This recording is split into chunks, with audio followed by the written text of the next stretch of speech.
चलिए आज की इस वीडियो में मैं आप लोगों को क्लास 10th की साइंस का 20 ऐसे ऑब्जेक्टिव क्वेश्चन बताने जा रहा हूं जो आप लोगों को इस बोर्ड एग्ज़ाम में पूछने की पूरी संभावना है। ये 20 प्रश्न हर साल किसी न किसी पाली में अवश्य पूछता है, चाहे वो फर्स्ट सिटिंग में पूछे या सेकेंड सिटिंग में पूछे। ये जो है से 20 क्वेश्चन जो है से बहुत ही इम्पोर्टेंट है, इसलिए आप लोग ध्यान से इस 20 क्वेश्चन को जो है से याद करें। चलिए स्टार्ट करते हैं।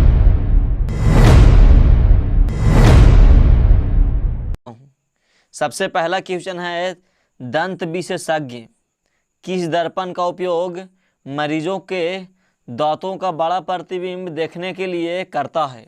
यानी दंत विशेषज्ञ मतलब है कि दांत का जो डॉक्टर होता है वो जो है से किस दर्पण का उपयोग मरीजों को दांतों को बड़ा प्रतिबिंब देखने के लिए करता है।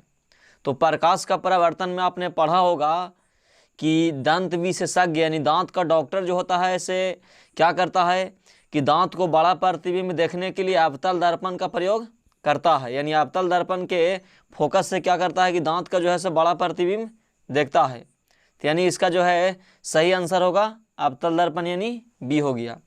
अब इसका दूसरा क्वेश्चन है, दूसरा में पुतली के साइज को कौन नियंत्रित करता है। यानी पुतली के साइज जो है उसको नियंत्रित कौन करता है। तो देखिए यहाँ पे क्वेश्चन नंबर 2 में पुतली के साइज को कौन नियंत्रित करता है, तो इसका सही आंसर होगा बी यानी परितारिका। देखिए विद्यार्थियों, आप लोग को ऑब्जेक्टिव क्वेश्चन को याद करने का एक टिप्स देता हूं कि जब 4 ऑप्शन दिया हुआ रहेगा तो चारों ऑप्शन में जो सही आंसर रहेगा केवल जो है सही आंसर को ही देखना है। चारों अगर ऑप्शन को आप पढ़िएगा तो यहाँ पे क्या होता है कि चारों ऑप्शन जो है से दिमाग में क्या होता है सेट हो जाता है। इसलिए आप जो है से केवल आंसर जो रहता है वही को जो उसी को जो है से नज़र में बैठाइए, तो आपको जब भी दिखाई दे तो क्या दिखाई दे, जो आंसर है वो दिखाई दे। तो चलिए क्वेश्चन नंबर 3 में चलते हैं।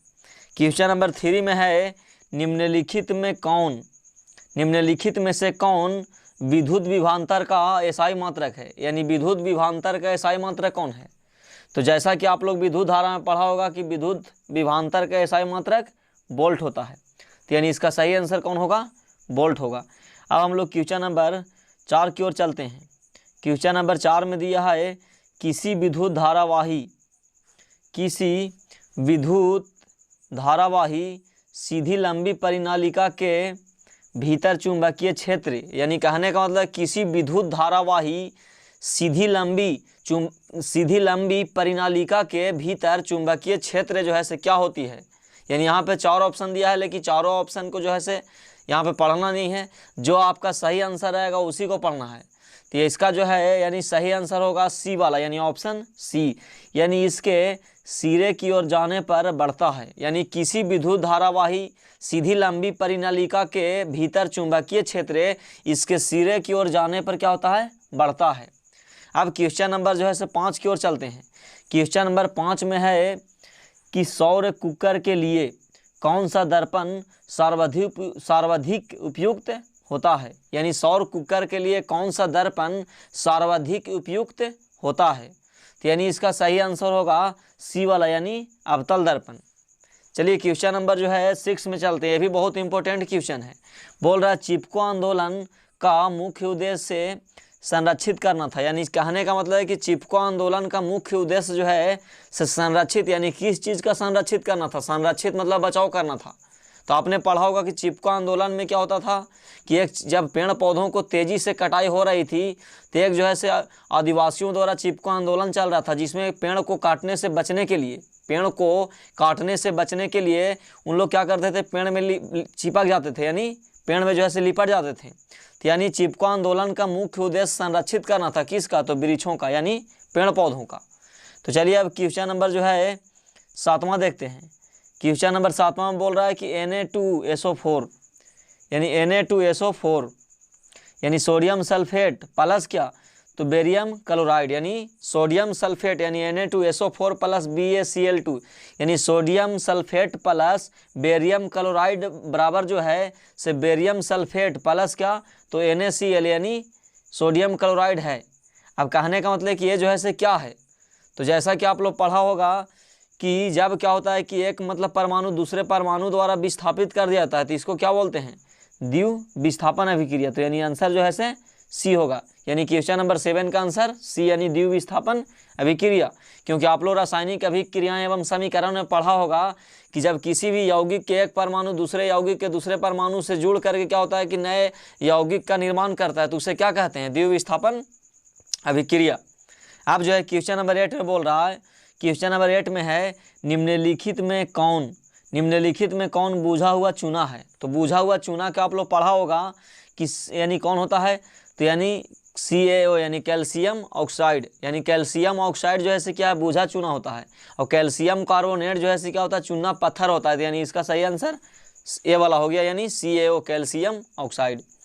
बोल रहा है क्वेश्चन नंबर 9 में बोल रहा है 11Na2CO3 यानी सोडियम कार्बोनेट, समझ गए। बोल रहा है कि 11Na2CO3 का जलीय विलयन का pH है, यानी जलीय विलयन का pH जो है से क्या होगा, तो यानी 7 से क्या होगा, कम होता है। तो इसका आंसर जो है से सी वाला होगा। अब हम लोग क्वेश्चन नंबर 10 की ओर चलते हैं। क्वेश्चन नंबर 10 में नाइन्थ का जो है, 9 का आंसर जो होगा से 7 से अधिक होगा, यानी 7 से अधिक, यानी बी आंसर होगा।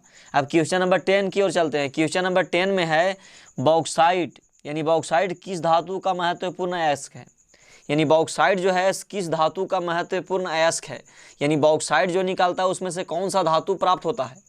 तो बॉक्साइट जो है से किसका अयस्क है, तो एल्युमिनियम का अयस्क है, यानी ऑप्शन जो है से सी होगा। चलिए अब क्वेश्चन नंबर जो है से बात करते हैं 11 का। क्वेश्चन नंबर 11 में है किस रासायनिक यौगिक को, बोल रहा है किस रासायनिक यौगिक को गर्म करने पर प्लास्टर ऑफ पेरिस प्राप्त किया जाता है। यानी कहने का मतलब है कि कौन ऐसा यौगिक है, कौन ऐसा रासायनिक यौगिक है जिसको गर्म करने के बाद क्या होता है कि प्लास्टर ऑफ पेरिस प्राप्त किया जाता है। प्लास्टर ऑफ पेरिस का मतलब है कि हड्डियों को जो मतलब क्या होता है कि बैंडेज करते हैं, तो उसमें जो है से उजला जो हम लोग को रहता है, प्लास्टर ऑफ क्या होता है, पेरिस होता है। उजला जो चूना के जैसा रहता है वो प्लास्टर ऑफ पेरिस होता है। तो ये बोल रहा है किस रासायनिक यौगिक को गर्म करने पर, किस रासायनिक यौगिक को गर्म करने पर प्लास्टर ऑफ पेरिस प्राप्त होता है, यानी प्राप्त किया जाता है। तो इसका सही आंसर होगा जिप्सम, यानी ऑप्शन बी होगा, यानी जिप्सम को गर्म करने पे क्या होता है, प्लास्टर ऑफ पेरिस प्राप्त होता है। अब हम लोग क्वेश्चन नंबर 12 की ओर चलते हैं। क्वेश्चन नंबर 12 में है कि प्रोपेनोन में उपस्थित कार्यात्मक समूह है, यानी कहने का मतलब है कि प्रोपेनोन में उपस्थित प्रकार्यात्मक समूह जैसे कौन होगा। तो इसका जो है यानी 12 का सही आंसर जो होगा से कौन होगा, यानी सी वाला होगा। यानी ऐसे है, सी है, इधर से है, इधर बॉन्ड है और यहाँ डबल बॉन्ड है, यानी ऑप्शन सी होगा। अब हम लोग चलते हैं क्वेश्चन नंबर 12 हो गया। क्वेश्चन नंबर जो है से 13 की ओर चलते हैं। क्वेश्चन नंबर 13 में क्या है, बोल रहा है एसिटिक अम्ल का, यानी एसिटिक अम्ल का IUPAC नाम है। तो एसिटिक अम्ल का IUPAC नाम क्या है। तो क्वेश्चन नंबर 13 का सबसे सही आंसर होगा ए वाला, यानी एथेनोइक अम्ल, यानी एसिटिक अम्ल का IUPAC नाम जो होता है से क्या होता है, तो एथेनोइक अम्ल होता है। अब चलते हैं क्वेश्चन नंबर 14 की ओर। क्वेश्चन नंबर 14 में बोल रहा है कि अष्टक सिद्धांत को किसने स्थापित किया, यानी अष्टक का सिद्धांत जो दिया है वो कौन दिया है। तो ये जो है से इसका भी सही आंसर ये होगा डॉर्बे राइनर। अब हम लोग क्वेश्चन नंबर 15 की ओर चलते हैं। क्वेश्चन नंबर 15 में है निम्न में से कौन सा आयन लाल लिटमस को नीला कर देता है, यानी निम्न में से कौन सा आयन जो है से लाल लिटमस को क्या करता है, नीला कर देता है। तो यहाँ पे क्वेश्चन नंबर कितना 15 में, यानी क्वेश्चन नंबर 15 में चलेंगे। तो ये जो है इसका सही आंसर होगा OH का ऋण आयन, यानी OH का जो है ऋण आयन, यानी ऑप्शन बी हो जाएगा। अब हम लोग चलते हैं क्वेश्चन नंबर 16 में। तो क्वेश्चन नंबर 16 में है पादप में जाइलम उत्तरदायी है, यानी पादप में जो है से जाइलम उत्तक जो है से क्या उत्तरदायी है, यानी जाइलम जो है से क्या करता है, तो जल का संवहन करता है। बताए हैं कि जाइलम जो है से जल का संवहन करता है और फ्लोएम जो है से फल का। देखिए स्टूडेंट, जाइलम बोलेगा तो जाइलम में जा होता है, तो यानी जल का जो है से क्या करता है, ये संवहन करता है। और जब फ्लोएम पूछेगा, तो फ्लोएम में क्या होता है, फ्लोएम में जो होता है से यानी फल का होता है। फ्लोएम आपसे पूछेगा तो फल का होगा। तो इसका मतलब है कि इसमें क्या होता है, जल का संवहन, यानी इसका सही आंसर जो है से ये होगा, यानी पादप में जाइलम उत्तरदायी है जल संवहन के लिए। अब हम लोग क्वेश्चन नंबर 17 की ओर चलते हैं। क्वेश्चन नंबर 17 में है निम्नलिखित में किसे, क्वेश्चन नंबर 17 में है निम्नलिखित में किसे कोशिका का ऊर्जा मुद्रा के रूप में माना जाता है। यानी नीचे 4 ऑप्शन दिया, उसमें बताना है कि इसमें जो है से कोशिका का ऊर्जा मुद्रा, यानी निम्नलिखित में किसे कोशिका का ऊर्जा मुद्रा के रूप में माना जाता है। यानी क्वेश्चन नंबर जो है 17 में है, तो इसका सही आंसर होगा ATP। ये जो है से ATP जो है से कोशिका का ऊर्जा मुद्रा के रूप में हम लोग मानते हैं। अब हम लोग क्वेश्चन नंबर चलते हैं 18 यानी 18 की ओर। क्वेश्चन नंबर 18 में बोल रहा है पत्तियों में गैसों का आदान प्रदान कहाँ होता है।